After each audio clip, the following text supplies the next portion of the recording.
Hari kedua menjadi menantu. Saya berhenti memasak. Hanya satu kalimat yang saya ucapkan. Dan ibu mertua saya terpaku di ambang dapur. Buku aturan yang ia letakkan di atas tempat tidur saya semalam. Malam itu juga. Berbalik menjadi senjata yang akan menghancurkan seluruh kuasanya. Halo sahabat.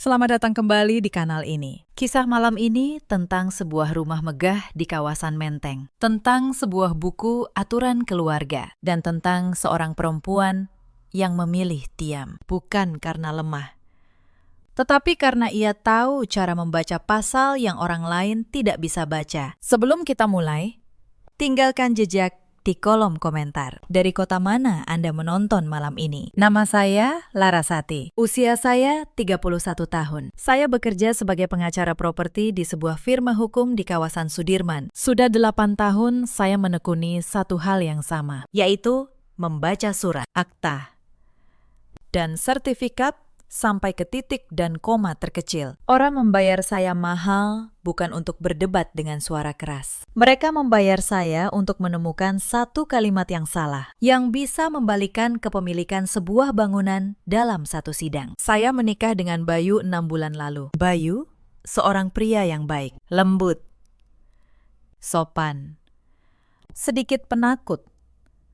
Ia tumbuh di bawah bayang seorang ibu yang sangat kuat, dan ia tidak pernah belajar cara berdiri tegak di hadapan ibunya sendiri. Ibu mertua saya bernama Bu Hartini. Usianya hampir 70 tahun. Ia janda dari seorang pengusaha mebel yang sudah lama meninggal sejak suaminya tiada. Bu Hartini memerintah rumah besar di Menteng itu seperti seorang ratu memerintah istananya. Setiap perabot, setiap figura, setiap aturan, semuanya diletakkan oleh tangannya. Rumah itu memang indah. Lantai marmer, tangga kayu jati, lampu kristal di ruang tengah. Tapi di balik keindahan itu, ada hawa dingin yang tidak pernah saya rasakan di rumah orang tua saya di Bekasi. Di rumah ini, kehangatan bukan hal yang gratis. Ia harus dibeli dengan kepatuhan. Malam pertama saya tinggal di sana. Bu Hartini masuk ke kamar kami. Ia tidak mengetuk pintu. Di tangannya ada sebuah buku tipis bersampul coklat. Ia meletakkannya di atas tempat tidur, tepat di sisi bantal saya. Bu Hartini berkata dingin, "Menantu di rumah ini harus tahu posisinya." Saya menatap buku itu. Samponya ditulis tangan dengan tinta hitam. Aturan Keluarga Wijaya. Saya membukanya pelan. Halaman pertama berisi satu kalimat yang membuat dada saya terasa berat. Pasal 1. Menantu adalah anggota keluarga dengan kedudukan paling rendah. Saya membalik halaman. Pasal demi pasal tertulis rapi. Setiap hari, menantu wajib memasak untuk seisi rumah. Lalu ia berdiri di samping meja, menunggu sampai para tetua menghabiskan santapan mereka. Hanya setelah piring-piring diangkat, menantu baru diizinkan duduk, memungut apa yang tersisa. Menantu tidak boleh menjawab. Menantu tidak boleh keluar rumah tanpa izin. Saya menutup buku itu. Saya tidak marah. Saya hanya merasa seperti sedang membaca sebuah kontrak. Kontrak yang ditulis oleh orang yang sangat percaya diri pada kuasanya. Orang yang tidak pernah berpikir bahwa suatu hari ada yang akan membacanya kembali. Kata demi kata. Bu Hartini menatap saya, menunggu air mata. Mungkin ia menanti tetesan air mata pertama dari seorang pengantin yang baru masuk ke rumahnya. Tapi ia salah membaca saya. Saya tersenyum. Saya berkata pelan, "Baik, Bu." Larasati mengerti. Bayu berdiri di sudut kamar. Ia hanya menunduk. Ia tidak membela saya, tidak juga membela ibunya. Ia memilih menjadi tembok yang bisu. Malam itu, saya tidak tidur cepat. Saya membaca buku aturan itu sekali lagi, lebih perlahan. Bukan untuk menghafal, tapi untuk satu kebiasaan lama dalam pekerjaan saya. Setiap kali seseorang menyodorkan sebuah dokumen yang terlalu yakin akan kuasanya, naluri saya selalu bertanya satu hal. Siapa yang sebenarnya menandatangani kepemilikan rumah tempat semua aturan ini berlaku? Pertanyaan itu, malam itu, baru menjadi sebuah benih kecil. Tapi benih kecil di tangan seorang pengacara properti suatu hari bisa tumbuh menjadi pohon yang merobohkan tembok. Saya tidak tahu malam itu bahwa 6 bulan ke depan akan mengubah segalanya. Yang saya tahu hanya satu, saya tidak akan menangis. Saya akan membaca. Saya teringat awal pertemuan saya dengan Bayu. Kami berkenalan di sebuah seminar hukum properti 2 tahun sebelum menikah. Ia datang menemani atasannya. Dan ia bertanya pada saya tentang sengketa tanah keluarganya. Saat itu, saya melihat seorang pria yang sopan dan tulus, tapi membawa beban yang tidak ia sadari. Ia selalu menunduk ketika bicara tentang ibunya. Selama masa pacaran, Bayu jarang membawa saya ke rumah Menteng. Ia selalu beralasan ibunya sedang tidak enak badan. Baru setelah kami menikah, saya mengerti alasannya. Ia malu. Ia tahu cara ibunya memperlakukan orang, dan ia takut saya akan pergi jika melihatnya terlalu cepat. Tapi saya tetap menikahinya, karena saya jatuh cinta pada pria itu, bukan pada keluarganya. Orang tua saya di Bekasi sederhana. Ayah saya guru, ibu saya pedagang kain. Di rumah kami, tidak ada yang namanya kedudukan paling tinggi atau paling rendah di meja makan. Kami makan bersama, tertawa bersama. Dan setiap orang berhak bersuara. Mungkin itulah yang membuat saya tidak pernah bisa menerima gagasan bahwa seorang manusia harus berdiri menunggu manusia lain selesai makan. Hanya karena status. Malam pernikahan kami seharusnya menjadi malam yang hangat. Tapi kehangatan itu pudar dalam hitungan jam ketika Bu Hartini masuk ke kamar membawa buku aturan itu. Saat itu saya sadar, pernikahan saya bukan hanya tentang saya dan Bayu. Ia adalah medan tempat dua dunia bertemu. Dunia yang percaya pada kesetaraan dan dunia yang percaya pada hierarki. Saya tahu saya tidak boleh kalah, bukan demi kemenangan, tapi demi martabat. Karena jika saya menyerah di hari pertama, saya akan menghabiskan sisa hidup saya sebagai bayangan di rumah itu. Dan saya tidak menikahi Bayu untuk menjadi bayangan siapapun. Esok paginya, perang itu dimulai. Tapi bukan dengan teriakan. Saya memulainya dengan keheningan. Pagi pertama, saya bangun lebih awal, bukan untuk memasak. Saya duduk di meja makan, membaca berkas pekerjaan. Dengan secangkir kopi yang saya seduh, hanya untuk diri saya sendiri. Bu Hartini turun dari kamar. Ia berhenti di anak tangga terakhir. Wajahnya berubah ketika melihat dapur yang dingin, tanpa asap, tanpa bau nasi yang ditanak. Bu Hartini bertanya tajam, "Mana sarapan?" Saya menutup berkas saya pelan. Saya menatapnya dengan tenang. Saya berkata, "Bu, di buku aturan tertulis, menantu memasak untuk seluruh keluarga. Tapi tidak tertulis, menantu wajib bisa memasak masakan yang ibu suka. Saya tidak pandai memasak. Saya takut salah. Lalu, ibu sakit. Jadi lebih aman kalau saya tidak memasak sama sekali." Itulah satu kalimat yang membuatnya terpaku. Bu Hartini berdiri di sana. Mulutnya terbuka, tapi tidak ada kata yang keluar. Ia tidak menyangka senjatanya sendiri bisa dipegang terbalik. Bayu yang baru turun hanya bisa menatap kami berdua bergantian. Ia tahu sesuatu telah berubah pagi itu. Istrinya tidak melawan dengan suara. Istrinya melawan dengan pasal. Hari itu, untuk pertama kalinya dalam puluhan tahun, Bu Hartini sendiri yang harus turun ke dapur. Ia menggerutu sepanjang pagi. Tapi malam itu, di kamar, ia tak tahu apa yang sudah mulai saya siapkan. Insiden kedua datang di akhir pekan. Bu Hartini mengumpulkan beberapa kerabat untuk arisan keluarga di rumah. Ia ingin memamerkan menantu barunya yang katanya tahu adab. Di depan para tamu, ia memerintah saya dengan suara manis yang penuh racun. Bu Hartini berkata, "Larasati, tolong berdiri di belakang kursi ibu. Tuangkan teh kalau gelas ibu kosong. Menantu yang baik melayani, bukan duduk." Para tamu memandang saya, menunggu saya tersinggung. Tapi saya hanya tersenyum. Saya mengambil buku aturan keluarga yang sengaja saya bawa di tas saya, lalu meletakkannya di atas meja. Saya berkata lembut, "Tentu, Bu. Tapi izinkan saya membaca dulu pasal 7, supaya saya tidak salah melayani." Saya membuka halaman, lalu membaca dengan suara jelas. Pasal 7. Menantu melayani tamu keluarga dengan hormat, selama tamu itu juga menghormati menantu sebagai bagian dari keluarga. Saya menutup buku. Saya menatap para tamu satu persatu. Saya berkata, "Berarti kalau ada tamu yang memanggil saya pembantu, Menurut buku ibu sendiri, saya tidak wajib melayaninya. Begitu. Kan, Bu? Ruangan menjadi sunyi. Salah satu tante yang tadi menyebut saya pembantu langsung menunduk. Bu Hartini menggenggam sapu tangannya erat-erat. Ia menulis buku itu untuk mengikat saya. Ia tidak pernah membayangkan bahwa setiap pasal bisa dibaca dua arah. Sejak hari itu, para kerabat mulai bicara di belakang. Bukan tentang saya, tapi tentang Bu Hartini yang katanya kalah debat dengan menantunya sendiri. Bagi seorang perempuan yang hidup dari kehormatan, itu adalah luka yang dalam. Insiden ketiga lebih halus, tapi lebih menyakitkan baginya. Suatu sore, Bu Hartini memanggil Bayu ke ruang kerjanya. Saya mendengar dari balik pintu. Ia menyuruh Bayu memilih.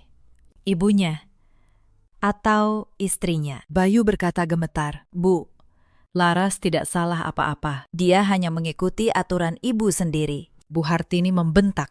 Aturan itu untuk menundukkan dia, bukan untuk dia pakai melawan ibu. Saya mendengar kalimat itu dari balik pintu. Dan saya tersenyum tipis. Akhirnya, ia mengakui sendiri. Buku itu memang dibuat untuk merendahkan, bukan untuk menata. Pengakuan itu, suatu hari, akan sangat berguna. Malam itu, Bayu masuk ke kamar dengan wajah lelah. Ia duduk di sisi saya. Ia menggenggam tangan saya. Ia berbisik, "Mas tahu ibu keterlaluan. Tapi Mas tidak tahu harus bagaimana. Sejak kecil, Mas tidak pernah berani melawan ibu." Saya menatapnya.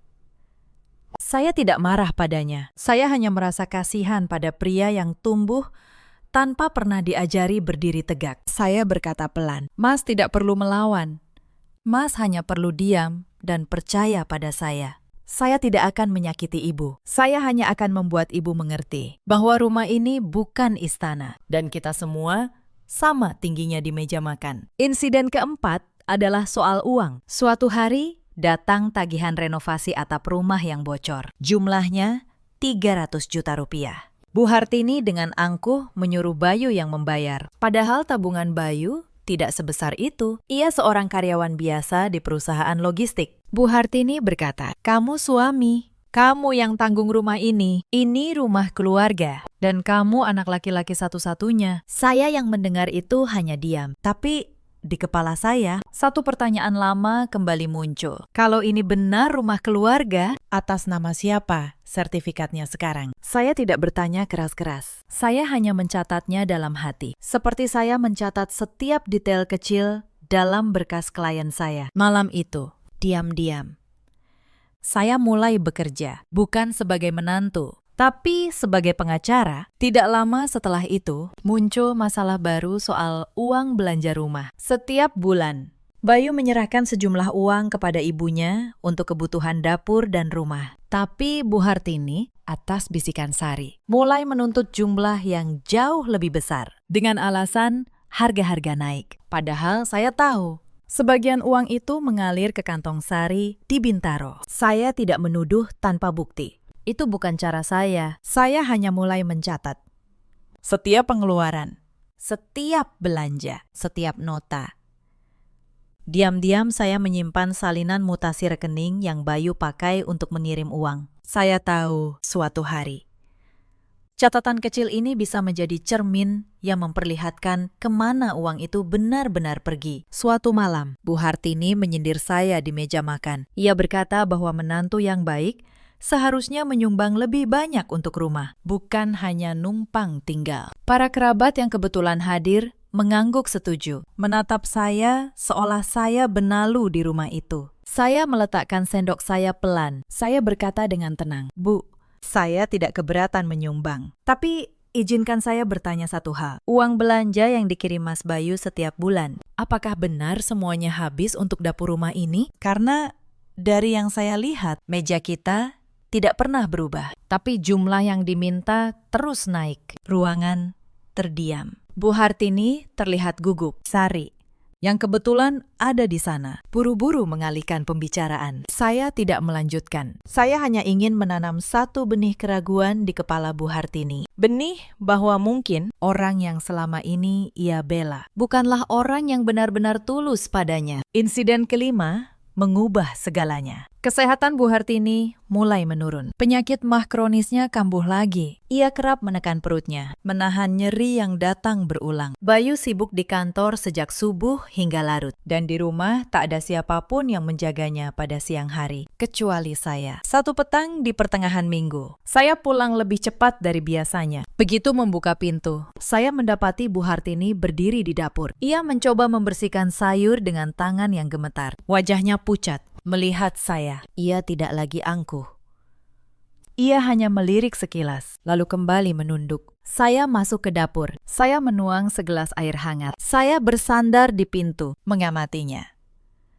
Saya bisa saja membiarkannya, tapi saya bukan orang seperti itu. Kemenangan yang saya inginkan bukan kemenangan yang kejam. Saya berkata dengan nada perhatian yang halus. Bu, kenapa harus ke dapur? Ibu sedang sakit mah. Duduk saja, biar saya yang lanjutkan. Bu Hartini terdiam. Untuk pertama kalinya, ia tidak menyuruh saya berdiri menunggu. Ia hanya mengangguk pelan, lalu duduk di kursi dapur. Saya membuatkannya bubur hangat. Saya menyuapinya pelan-pelan, seperti menyuapi seorang anak kecil. Air mata menggenang di mata tuanya. Ia berbisik, "Kenapa kamu masih mau merawat ibu? Padahal ibu sudah memperlakukan kamu seperti itu." Saya tersenyum. Saya berkata, karena saya bukan musuh ibu, saya hanya tidak mau jadi pelayan. Ada beda besar di antara keduanya. Bu, untuk sesaat saya kira tembok itu mulai runtuh. Tapi saya salah, karena ada orang lain yang tidak ingin tembok itu runtuh sama sekali. Insiden ke-6 memunculkan tokoh yang selama ini bersembunyi. Adik ipar saya, Sari. Anak bungsu Bu Hartini. Usianya 28 tahun. Sari sudah menikah dan tinggal di Bintaro. Tapi ia sering datang ke rumah Menteng dengan satu tujuan yang baru saya sadari belakangan. Ia mengincar rumah itu. Sari melihat hubungan saya dan Bu Hartini mulai mencair. Itu mengganggu rencananya. Selama ini Sari membisikkan pada ibunya bahwa rumah Menteng sebaiknya diwariskan kepadanya, bukan kepada Bayu. Karena Bayu sudah punya istri yang katanya licik. Suatu malam, saya tidak sengaja mendengar Sari bicara pada ibunya di ruang tengah. Suaranya manis, tapi isinya racun. Sari berkata, "Bu, hati-hati sama Laras. Dia itu pengacara. Orang-orang seperti dia pintar mengambil hati orang tua, lalu pelan-pelan menguasai harta. Lebih baik ibu balik nama rumah ini ke saya saja. Mumpung ibu masih sehat, biar aman dari tangan menantu." Saya berdiri di balik dinding, dan saya merasakan sesuatu yang dingin di dada saya. Bukan takut, tapi kejernihan. Akhirnya saya tahu siapa lawan yang sebenarnya. Bukan Bu Hartini yang feodal, tapi Sari yang serakah. Insiden ke-7 adalah jebakan pertama Sari. Beberapa hari kemudian, Sari datang membawa seorang pria yang katanya notaris kenalannya. Ia membujuk Bu Hartini menandatangani sebuah surat. Katanya surat itu hanya surat kuasa biasa untuk mengurus pajak rumah. Bu Hartini yang sedang sakit dan mudah lelah hampir saja menandatanganinya. Saya kebetulan pulang tepat waktu. Saya melihat dokumen itu di meja. Naluri pengacara saya langsung menyala. Saya meminta izin membaca sebentar. Dengan alasan, saya juga sedikit mengerti soal surat. Saya membaca dokumen itu, baris demi baris. Dada saya panas. Itu bukan surat kuasa pajak, itu akta hibah. Surat yang isinya menghibahkan seluruh rumah Menteng kepada Sari secara cuma-cuma, dengan tanda tangan Bu Hartini di bawahnya. Saya menutup dokumen itu pelan. Saya menatap Sari. Saya berkata dengan tenang, "Surat kuasa pajak tidak perlu pasal tentang peralihan hak milik. Mbak Sari, ini bukan surat pajak. Ini akta hibah. Apa ibu sudah tahu isi sebenarnya?" Bu Hartini terkejut. Ia mengambil dokumen itu, dan dengan mata tuanya yang rabun, ia mencoba membaca. Sari pucat. Notaris suruhannya buru-buru membereskan tas dan pamit pergi. Saya menatap Bu Hartini. Saya berkata pelan, "Bu, ada orang yang ingin merendahkan saya supaya saya tunduk. Tapi ada juga orang yang tersenyum manis pada ibu. sambil pelan-pelan mengambil rumah dari bawah kaki ibu. Saya serahkan pada ibu mana yang lebih berbahaya. Malam itu Bu Hartini tidak bisa tidur. Dan untuk pertama kalinya, ia melihat menantunya bukan sebagai musuh, tapi sebagai satu-satunya orang yang baru saja menyelamatkannya. Tapi Sari belum menyerah. Ia hanya mundur untuk menyiapkan serangan yang lebih besar. Insiden ke-8, Sari mengubah taktik. Ia tidak bisa menipu ibunya lagi, karena saya selalu memeriksa setiap surat. Maka ia menyerang nama baik saya. Ia mengumpulkan kerabat, lalu menyebarkan cerita bahwa saya sudah diam-diam memindahkan sertifikat rumah ke nama saya sendiri. Ia bilang, saya pengacara licik yang menikahi Bayu hanya demi rumah menteng. Fitnah itu menyebar cepat. Para kerabat yang dulu menghormati saya mulai menatap saya dengan curiga. Bahkan Bayu, suami saya, sempat goyah. Suatu malam, ia bertanya dengan suara bergetar, apakah benar saya sudah memindahkan sertifikat tanpa sepengetahuan siapapun? Saya menatapnya. Saya tidak marah, tapi hati saya terasa dingin. Saya berkata, Mas, selama 6 bulan ini, apakah saya pernah berbohong pada Mas? Sekali saja. Bayu terdiam. Lalu ia menunduk. Ia berbisik, maaf, Mas hanya bingung. Saya berkata pelan. Saya tidak akan menjelaskan diri saya dengan kata-kata. Beri saya waktu sampai hari ulang tahun ibu. Di hari itu, semua orang akan tahu kebenarannya. Bukan dari mulut saya, tapi dari kertas yang tidak bisa berbohong. Insiden ke-9 terjadi seminggu sebelum ulang tahun ke-70 Bu Hartini. Sari mendesak ibunya mengadakan pesta besar, mengundang seluruh keluarga besar Wijaya. Diam-diam Sari sudah menyiapkan rencananya. Di pesta itu, ia akan mempermalukan saya di depan semua orang, lalu memaksa ibunya menandatangani hibah rumah kepadanya saat semua kerabat menjadi saksi. Tapi Sari lupa satu hal. Ia tidak pernah benar-benar membaca siapa saya. Ia mengira saya hanya menantu yang pandai bicara. Ia tidak tahu bahwa selama berbulan-bulan di firma saya sudah menelusuri sejarah kepemilikan rumah menteng itu sampai ke akarnya. Dan apa yang saya temukan akan mengubah segalanya di malam pesta itu. Selama berbulan-bulan itu, di sela pekerjaan saya mengumpulkan dokumen satu persatu. Saya pergi ke kantor pertanahan. Saya membuka arsip lama. Saya menelusuri setiap peralihan hak atas tanah dan bangunan rumah menteng itu. Sejak almarhum suami Bu Hartini masih hidup, yang saya temukan membuat saya terdiam lama di meja kerja. Ternyata almarhum mertua saya, Ayah Bayu, dulu pernah meninggalkan sebuah surat wasiat resmi yang dibuat di hadapan notaris. Jauh sebelum ia meninggal, surat itu tidak pernah dibuka. Bu Hartini sendiri tampaknya lupa atau tidak pernah tahu bahwa surat itu ada. Saya mendapatkan salinannya secara sah melalui jalur hukum. Karena saya kuasa hukum yang mewakili kepentingan keluarga inti. Isi surat itu jelas. Rumah menteng diwariskan kepada anak laki-laki, yaitu Bayu, dengan satu syarat. Selama Bu Hartini masih hidup, ia berhak tinggal dan menguasai rumah itu tanpa boleh diganggu siapapun. Tapi hak milik sah atas bangunan itu secara hukum jatuh ke tangan Bayu, bukan Sari. Artinya, rencana Sari untuk membalik nama rumah ke dirinya adalah sebuah penipuan terhadap surat wasiat yang sah. Dan saya, sebagai pengacara, memegang setiap kertas yang membuktikannya. Saya tidak memberitahu siapapun, tidak Bayu, tidak Bu Hartini. Saya menunggu satu panggung yang tepat, panggung di mana semua orang yang pernah merendahkan saya berkumpul di satu ruangan. Pesta ulang tahun ke-70 Bu Hartini. Malam sebelum pesta, saya membuka kembali buku Aturan Keluarga Wijaya yang dulu diletakkan di sisi bantal saya. Saya membaca halaman terakhir, pasal penutup yang ditulis tangan oleh Bu Hartini sendiri. Pasal itu berbunyi, siapapun anggota keluarga yang berbohong demi harta, kehilangan haknya atas nama keluarga ini. Saya tersenyum di keheningan malam. Bu Hartini menulis pasal itu untuk mengancam menantu. Ia tidak pernah membayangkan bahwa pasal itu suatu hari akan jatuh tepat di atas kepala anak kandungnya sendiri. Di sela semua itu, ada satu peristiwa yang membuat para kerabat mulai membuka mata tentang siapa Bu Hartini sebenarnya. Itu terjadi pada acara syukuran kecil yang diadakan keluarga besar di Rumah Menteng. Karena saya tetap berpegang pada pasal di buku itu, saya tidak wajib memasak masakan yang tidak saya kuasai. Dan karena Sari sengaja tidak mau membantu, Bu Hartini akhirnya harus memasak sendiri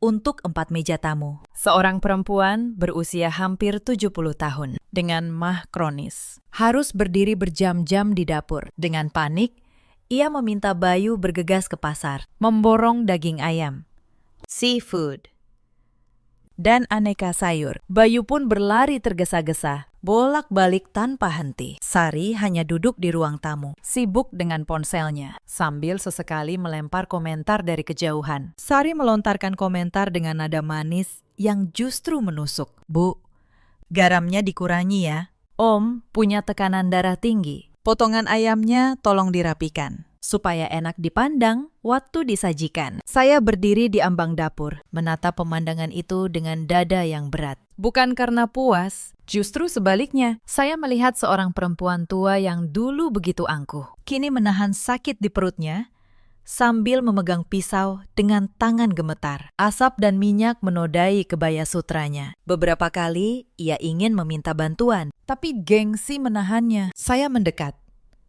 Saya tidak berkata apa-apa soal aturan. Saya hanya mengambil pisau dari tangannya pelan-pelan, lalu berkata, Bu, duduk dulu.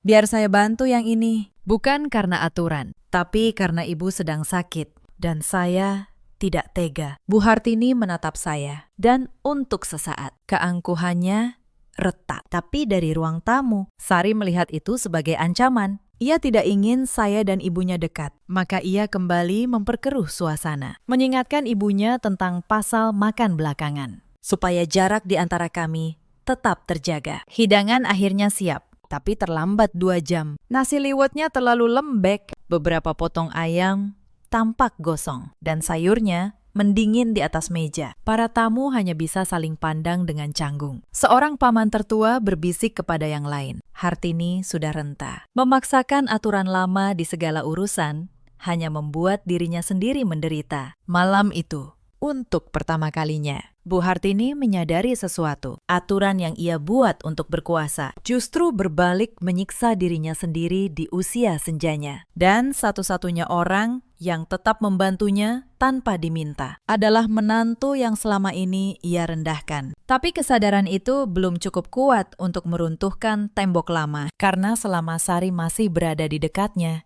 membisikkan racun setiap hari. Bu Hartini selalu kembali ragu. Saya tahu, untuk benar-benar membebaskan rumah ini, saya harus menyingkap kebenaran yang lebih besar. Kebenaran tentang siapa pemilik sah rumah ini sebenarnya. Sementara konflik di rumah memanas di firma hukum saya. Diam-diam saya membuka satu berkas yang tidak saya ceritakan pada siapapun. Setiap pulang kerja lebih awal, saya tidak langsung ke Rumah Menteng. Saya mampir ke kantor pertanahan, lalu ke kantor notaris, tempat almarhum ayah Bayu dulu mengurus surat-suratnya. Pekerjaan ini saya lakukan seperti saya menangani kasus klien. Sabar, teliti.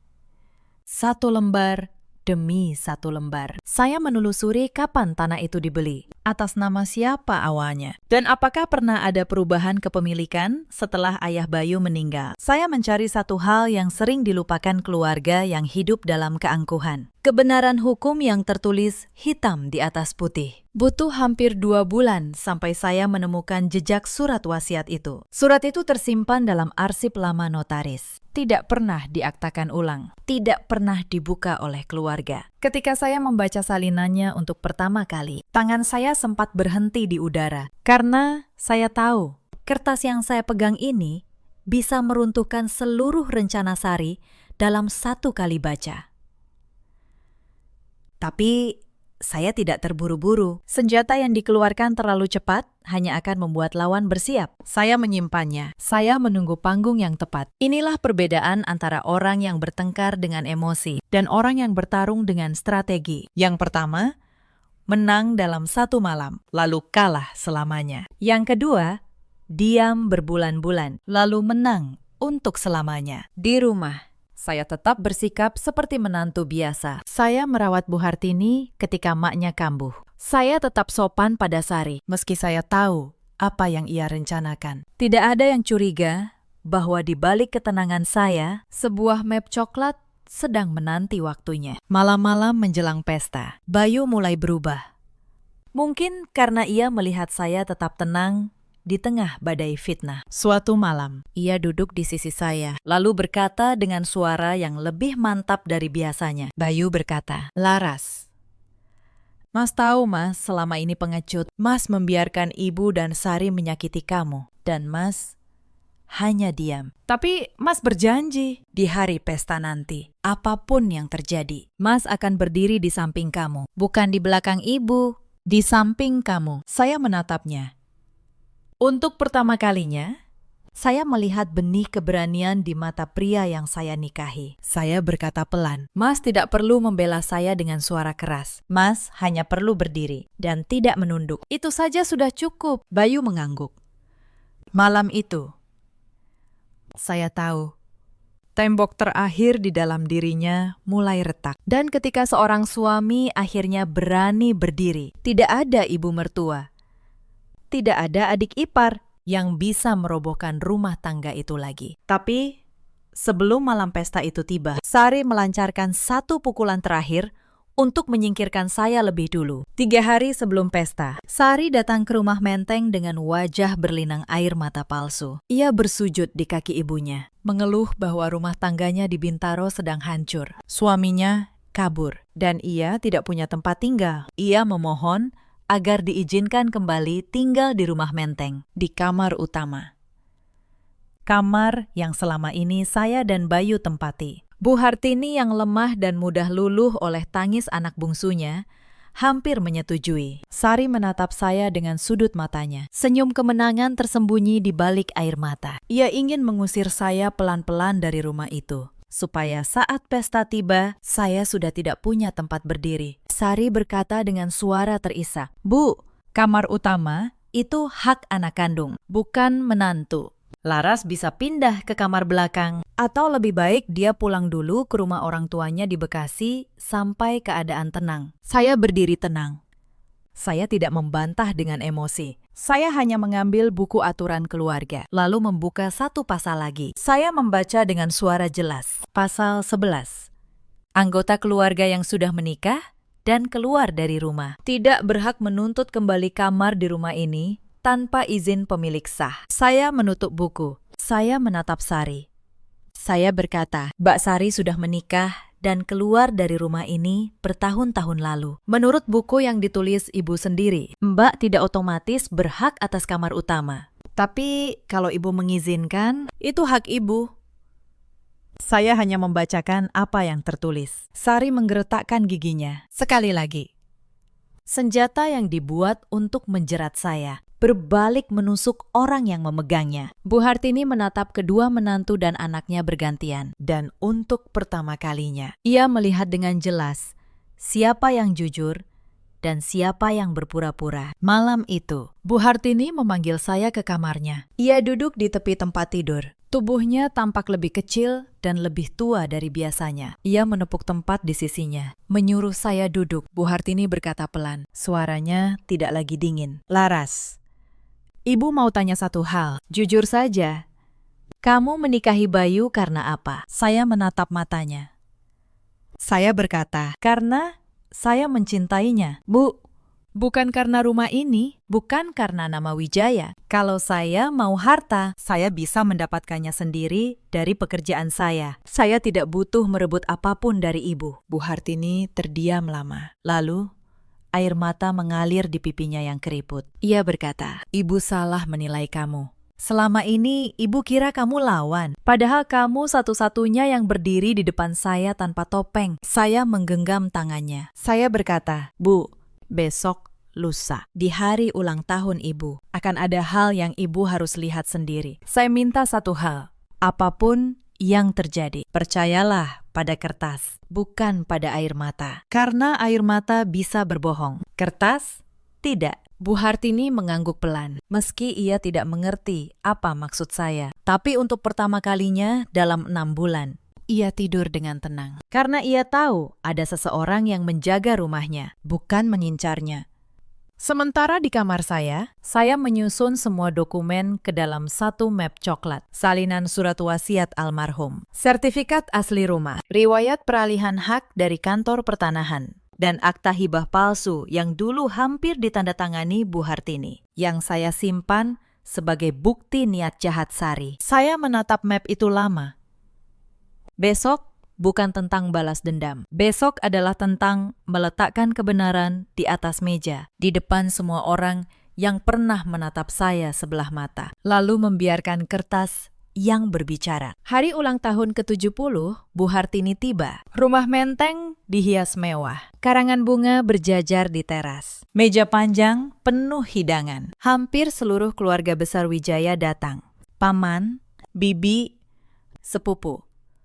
Semua berkumpul di ruang tengah yang berlampu kristal. Dan di antara mereka, Sari berdiri dengan senyum yang sudah ia siapkan sejak lama. Saya datang dengan pakaian sederhana, membawa satu map coklat di tangan. Beberapa kerabat berbisik melihat saya. Cerita fitnah Sari sudah menyebar. Di mata mereka, saya adalah menantu licik yang diam-diam mengincar rumah ini. Acara berjalan. Setelah tiup lilin, Sari mengambil mikrofon. Inilah saat yang ia tunggu. Ia memasang wajah sedih, lalu bicara di depan semua orang. Sari berkata, "Keluarga besar yang saya hormati, di hari bahagia ibu, ada satu hal yang harus saya sampaikan, supaya keluarga kita tidak hancur. Saya punya bukti bahwa menantu kita, Laras, sudah diam-diam memindahkan sertifikat rumah ini ke namanya sendiri. Ia memanfaatkan keahliannya sebagai pengacara untuk menipu ibu yang sudah tua." Ruangan gempar. Mata semua orang menatap saya dengan kemarahan. Beberapa paman berdiri. Suara mulai meninggi. Bayu berdiri pucat di samping saya. Tangannya gemetar. Bu Hartini terlihat bingung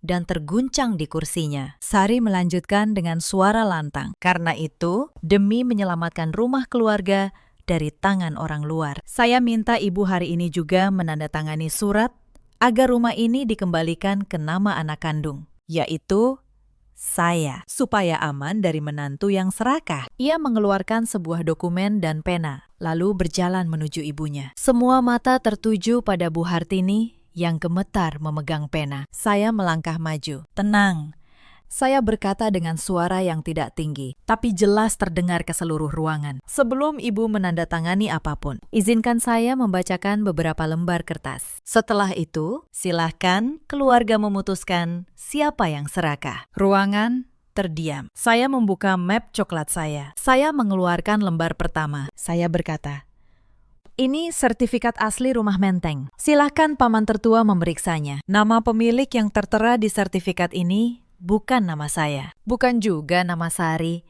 Ini masih atas nama almarhum ayah Bayu." Saya menyerahkan sertifikat itu kepada paman tertua. Ia memeriksanya, lalu mengangguk.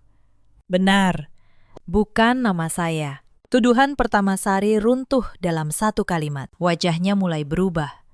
Saya mengeluarkan lembar kedua. Saya berkata, "Ini surat keterangan dari kantor pertanahan. Mencatat seluruh riwayat peralihan hak atas rumah ini. Tidak ada satupun peralihan ke nama saya. Tidak pernah ada. Fitnah bahwa saya memindahkan sertifikat adalah kebohongan yang bisa dibawa ke pengadilan." Beberapa kerabat yang tadi menatap saya dengan benci mulai menunduk. Mereka sudah terlanjur percaya cerita Sari. Lalu saya mengeluarkan lembar ketiga, yang paling penting. Saya berkata, "Dan ini, surat wasiat resmi almarhum ayah Bayu, dibuat di hadapan notaris sebelum beliau meninggal. Surat ini tidak pernah dibuka selama bertahun-tahun. Isinya jelas.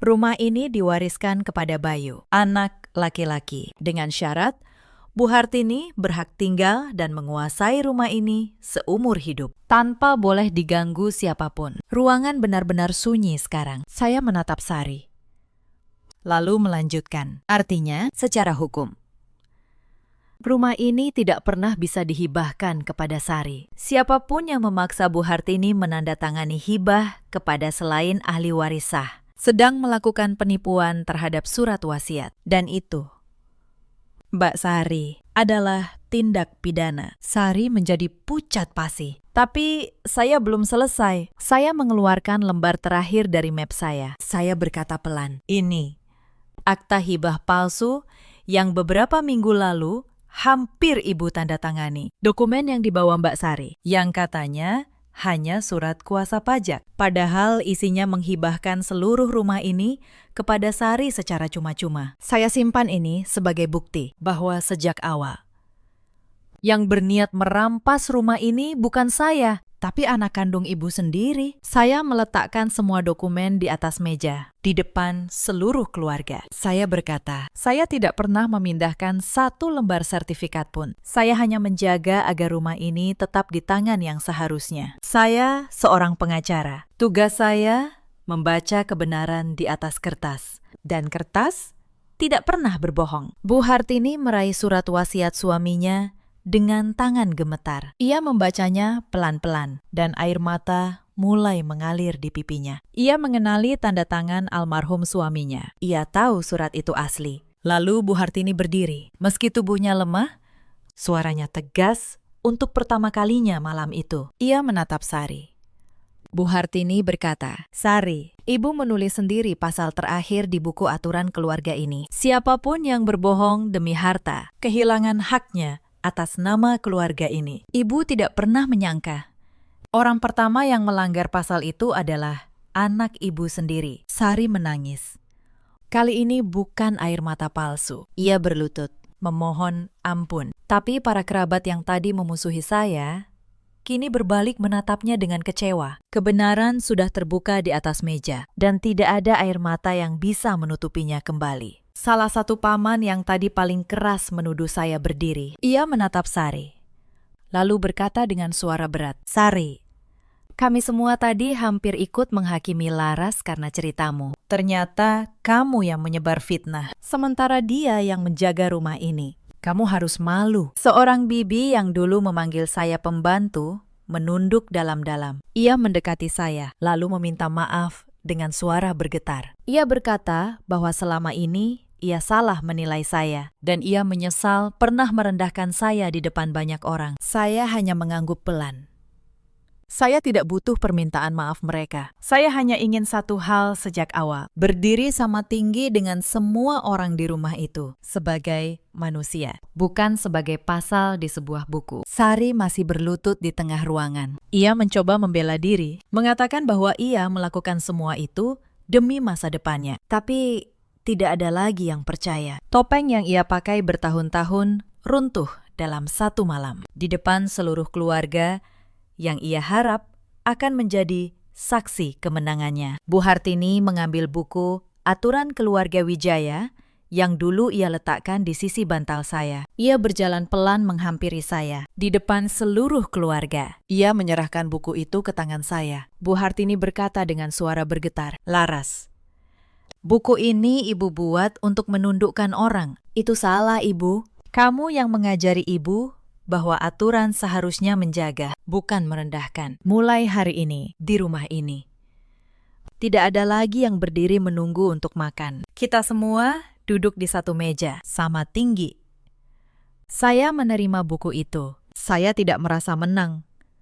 Saya hanya merasa lega, karena akhirnya kebenaran berdiri tegak tanpa harus berteriak. Setelah malam itu, rumah Menteng berubah perlahan. Tapi perubahan sejati tidak datang dalam semalam. Saya masih ingat hari-hari pertama setelah pesta, ketika tembok lama mulai runtuh sedikit demi sedikit. Pagi pertama setelah pesta, untuk pertama kalinya, Bu Hartini turun ke meja makan dan menunggu saya duduk lebih dulu. Ia yang dulu memerintah, saya berdiri menunggu. Kini menarik kursi di sebelahnya dan berkata, "Duduk sini, Laras." Sarapan bareng Ibu. Saya tahu itu bukan kalimat yang mudah bagi seorang perempuan yang selama puluhan tahun hidup dengan keyakinan bahwa menantu harus berada di bawah. Tapi ia mengucapkannya. Dan saya tahu runtuhnya sebuah tembok dimulai dari satu batu bata yang dilepas dengan rela. Bayu pun berubah. Pria yang dulu hanya bisa menunduk dan diam itu pelan-pelan belajar berdiri tegak. Suatu hari, ketika seorang bibi datang dan kembali menyindir saya soal status menantu, Bayu yang berdiri lebih dulu. Ia berkata dengan tenang, tapi tegas, "Bi, Laras istri saya. Di rumah ini, dia bukan pelayan siapa-siapa. Tolong hormati dia seperti menghormati saya." Saya menatap suami saya, dan untuk pertama kalinya sejak menikah, saya melihat seorang laki-laki, bukan seorang anak yang ketakutan pada ibunya. Mungkin itu hadiah terbesar dari seluruh perjuangan ini. Bukan rumah, bukan kemenangan, tapi seorang suami yang akhirnya belajar berdiri. Adapun Sari, ia tidak lagi berani datang ke rumah Menteng dengan rencana licik. Bu Hartini tidak memutus hubungan dengannya, karena bagaimanapun, ia anak kandungnya, tapi ia tidak lagi memberi Sari kuasa apapun atas rumah dan harta. Setiap surat yang masuk ke rumah itu kini melewati tangan saya lebih dulu. Dan semua orang tahu, tidak ada lagi dokumen palsu yang bisa lolos. Beberapa bulan kemudian, kesehatan Bu Hartini semakin menurun karena usianya. Tapi hari-harinya tidak lagi diisi perintah dan kuasa. Saya yang merawatnya, saya yang menyuapinya bubur, ketika mahnya kambuh, saya yang menemaninya minum obat. Dan ia yang dulu menatap saya dengan dingin, kini menggenggam tangan saya setiap kali takut sendirian. Suatu sore, sambil berbaring lemah, Bu Hartini berkata pelan kepada saya, "Laras, dulu ibu kira kekuatan seorang perempuan tua adalah membuat semua orang tunduk. Sekarang ibu tahu. Ibu salah. Kekuatan yang sebenarnya adalah ketika ada orang yang tetap merawat kita, padahal kita pernah menyakitinya." Terima kasih, Nak.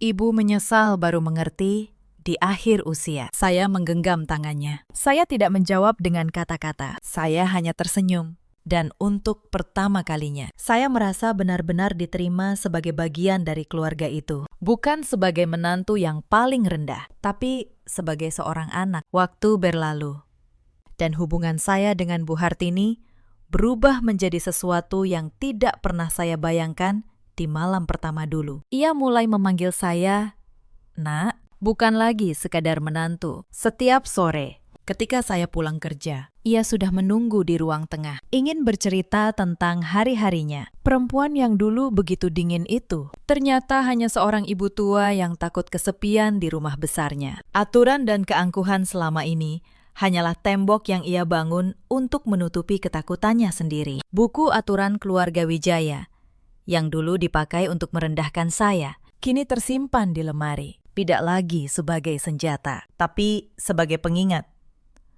Pengingat bahwa aturan yang dibuat untuk menindas suatu hari akan berbalik kepada orang yang membuatnya, dan bahwa kehormatan sejati tidak pernah bisa dipaksakan dengan pasal. Ia hanya bisa tumbuh dari rasa saling menghargai. Bu Hartini meninggal dunia dengan tenang 2 tahun setelah malam pesta itu. Ia pergi sambil menggenggam tangan saya, bukan tangan Sari. Di hari terakhirnya, ia berkata bahwa ia bersyukur karena di akhir hidupnya, ia akhirnya tahu siapa yang benar-benar menyayanginya. Rumah Menteng kini sah menjadi milik Bayu, sesuai surat wasiat ayahnya. Dan di rumah itu, tidak ada lagi meja tempat seseorang harus berdiri menunggu untuk makan. Cerita ini mengajarkan kita satu hal. Kehormatan dalam sebuah keluarga tidak pernah lahir dari dogma atau aturan yang memaksa. Ia tumbuh dari saling pengertian. Ketika kita menggunakan kekuasaan untuk menundukkan orang yang seharusnya kita cintai, tanpa sadar, kita sedang membangun tembok di dalam rumah kita sendiri. Di luar sana, ada banyak perempuan yang berada di posisi saya dulu. Menikah, lalu masuk ke rumah yang menganggap mereka anggota paling rendah. Dipaksa diam, dipaksa melayani, dipaksa menelan harga diri demi disebut menantu yang baik. Untuk kalian, ingatlah ini. Kecerdasan seorang perempuan bukan terletak pada seberapa keras ia berteriak melawan, tapi pada bagaimana ia menggunakan ketenangan, logika, dan ketegasan untuk menjaga martabatnya secara terhormat. Di luar sana, ada juga banyak suami seperti Bayu, pria baik yang tumbuh tanpa pernah diajari berdiri tegak di hadapan orang tuanya. Kepada para suami, ketahuilah, diam kalian, bukan kedamaian. Diam kalian seringkali adalah luka yang kalian biarkan menganga di hati orang yang kalian janji untuk lindungi. Belajarlah berdiri sebelum terlambat. Dan di luar sana, ada pula para ibu mertua seperti Bu Hartini, perempuan yang takut kehilangan kuasa, lalu mengira bahwa membuat semua orang tunduk adalah satu-satunya cara untuk dihormati. Padahal, kehormatan yang dibeli dengan ketakutan akan runtuh di hari kita lemah. Hanya kehormatan yang lahir dari kasih yang akan tetap berdiri, bahkan ketika kita sudah tidak berdaya. Dalam hidup, kita selalu punya pilihan. Kita bisa memilih membangun tembok atau membuka pintu. Saya memilih membuka pintu. Meski orang yang saya bukakan pintu pernah menutup pintu di depan wajah saya, dan saya tidak pernah menyesalinya. Bagaimana dengan kalian? Pernahkah kalian berada di meja makan, di mana sebagian orang merasa lebih tinggi dari yang lain? Ceritakan kisah kalian di kolom komentar. Saya membaca setiap cerita yang kalian tulis. Terima kasih sudah menemani sampai akhir. Sampai jumpa di kisah berikutnya. Malam itu ulang tahunku yang ke-32. Aku pulang larut setelah rapat panjang dengan kotak kue kecil di tangan. Di teras rumah kami yang di Menteng, sepasang sepatu wanita tergeletak. Sepatu hat tinggi, merah menyala. Jelas bukan milikku. Saat aku membuka pintu, seorang perempuan asing sedang duduk di sofaku, di tempat yang biasa aku duduki setiap malam. Ibu mertuaku berdiri di sampingnya, tersenyum puas. "Ini calon istri baru anakku," katanya. "Mulai malam ini, kamu yang keluar dari rumah ini." Suamiku, Bayu, bahkan tidak mengangkat wajahnya dari layar ponsel. Tepat di hari ulang tahunku, mereka memintaku pergi dari rumah yang aku bangun sendiri. Apa yang tidak mereka tahu malam itu? Hanya satu hal, akta rumah ini dan saham mayoritas perusahaan tempat Bayu menjadi direktur. Semuanya atas nama saya. Halo, sahabat. Selamat datang kembali di Kana Cerita Kita. Hari ini saya ingin bercerita tentang sebuah malam yang mengubah segalanya. Tentang bagaimana orang yang dianggap tidak punya apa-apa ternyata memegang semuanya. Tarik napas dulu dan dengarkan sampai akhir. Nama saya Laras, 32 tahun. Saya bekerja sebagai akuntan senior, lalu pengendali keuangan di sebuah perusahaan elektronik bernama Cahaya Sentosa. Sudah 8 tahun saya menjadi istri Bayu Pranata. Orang melihat saya sebagai ibu rumah tangga biasa yang kebetulan punya pekerjaan kantoran. Mereka tidak pernah benar-benar bertanya, siapa saya sebenarnya? Rumah kami berdiri di kawasan Menteng, 2 lantai, halaman penuh tanaman yang saya rawat sendiri. Setiap pagi, saya bangun paling awal, menyiapkan sarapan untuk semua orang di rumah. Lalu saya berangkat ke kantor, bekerja seharian, dan pulang untuk memasak makan malam. Tidak ada yang pernah berterima kasih. Semua dianggap sudah seharusnya. Bu Surti mengatur segalanya di rumah, seolah dialah nyonya rumah. Dan saya hanya pelengkap. Beliau memutuskan menu, mengatur perabot, bahkan menentukan kapan saya boleh menggunakan dapur saya sendiri. Bayu seorang direktur muda di Cahaya Sentosa. Tampan, pandai bicara, disukai banyak orang. Di mata keluarganya, dialah pahlawan yang menafkahi semua. Mereka tidak tahu, gaji direktur itu hanya sebagian kecil dari yang menopang rumah tangga ini. Cicilan, tagihan, biaya hidup keluarga besar yang menumpang, semuanya keluar dari rekening saya. Tapi saya tidak pernah mengeluh. Saya pikir inilah pengorbanan seorang istri yang mencintai. Ayah saya, almarhum, adalah pendiri Cahaya Sentosa. Beliau memulai dari sebuah bengkel kecil servis radio di Tebet puluhan tahun lalu. Dengan tangan kosong dan kejujuran, beliau membangunnya menjadi perusahaan elektronik yang besar. Ibu saya selalu berkata, ayah tidak pernah menipu 1 sen pun dari siapapun. Uang yang halal itu tenang. Nah, kata ayah, uang yang kotor itu selalu gelisah. Saya tumbuh dengan pelajaran itu. Saya belajar akuntansi, bukan untuk kaya, tapi untuk menjaga kejujuran angka. Sebelum beliau wafat, beliau memindahkan saham mayoritas ke nama saya. Diam-diam, jangan pernah umumkan ini. Nak, pesan ayah. Lihat dulu siapa yang mencintaimu karena dirimu. Harta bisa membutakan orang. Diamlah dan amati. Waktu akan menunjukkan siapa mereka sebenarnya. Saya mematuhi pesan itu. Selama 8 tahun, saya diam.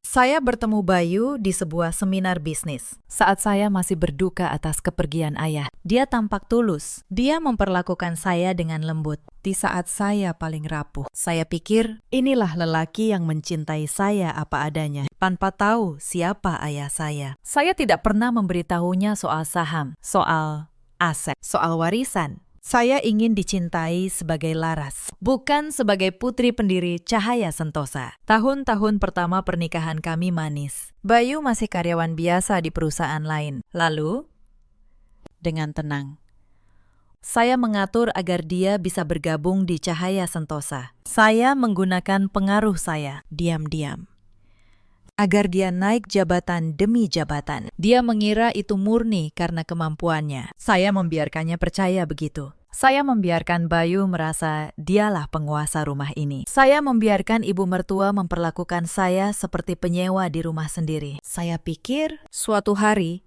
mereka akan melihat ketulusan saya. Ternyata yang mereka lihat hanya kelemahan. Ibu mertua saya, Bu Surti, 63 tahun. Sejak hari pertama, beliau tidak pernah menyukai saya. Beliau berasal dari keluarga sederhana. Tapi setelah anaknya jadi direktur, beliau berlagak seperti bangsawan. Perempuan tidak tahu diri. Begitu beliau menyebut saya, bahkan di depan tamu.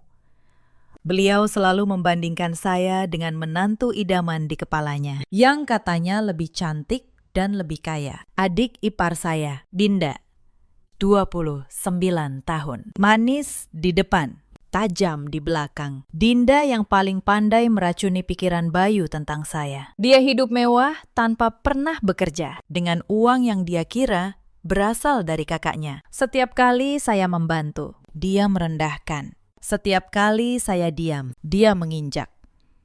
Dan Bayu, suami saya, lelaki yang dulu berjanji akan melindungi saya seumur hidup. Dulu dia lembut, perhatian, selalu membela saya di depan ibunya. Tapi setelah jabatan dan pujian datang, dia berubah menjadi orang yang tidak saya kenal. Belakangan, dia berubah.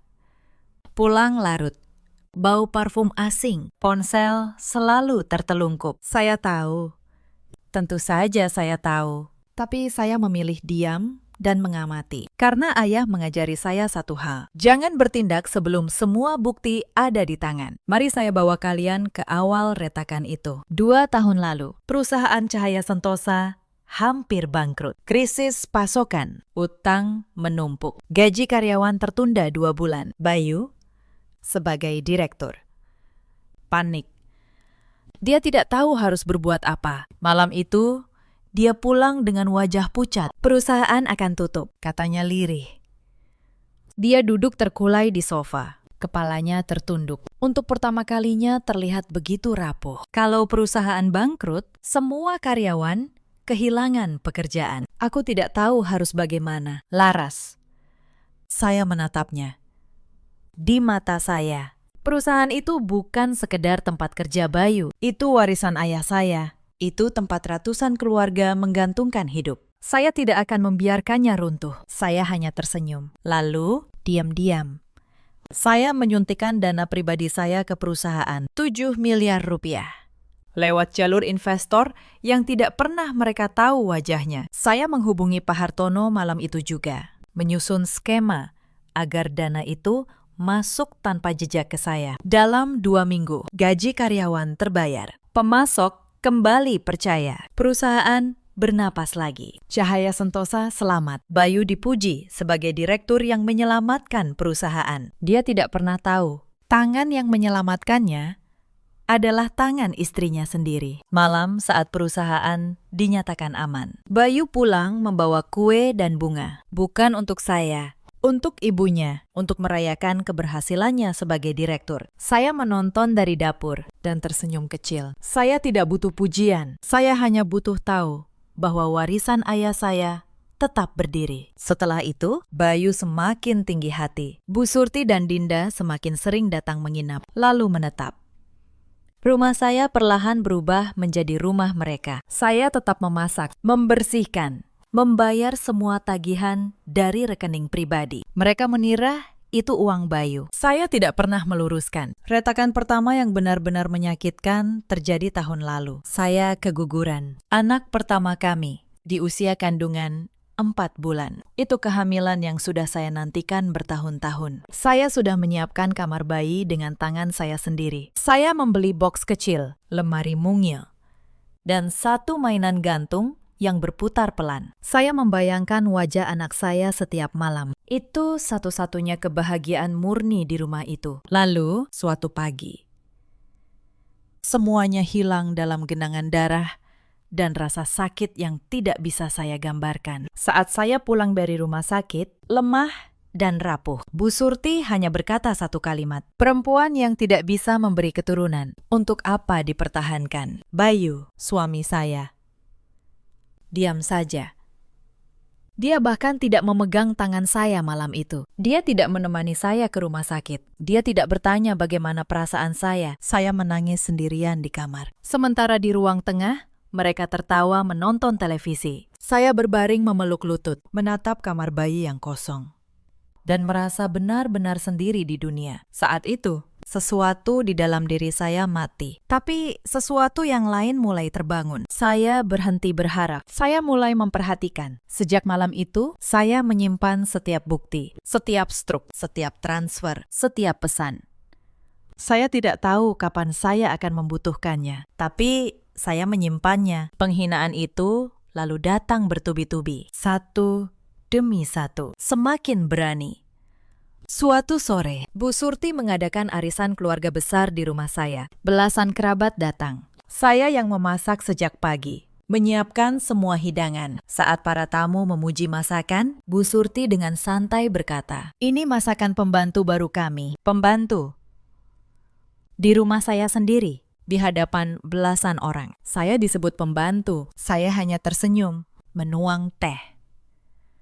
Lalu masuk ke dapur. Di sana, saya menulis satu catatan kecil. Tanggal, kejadian, saksi.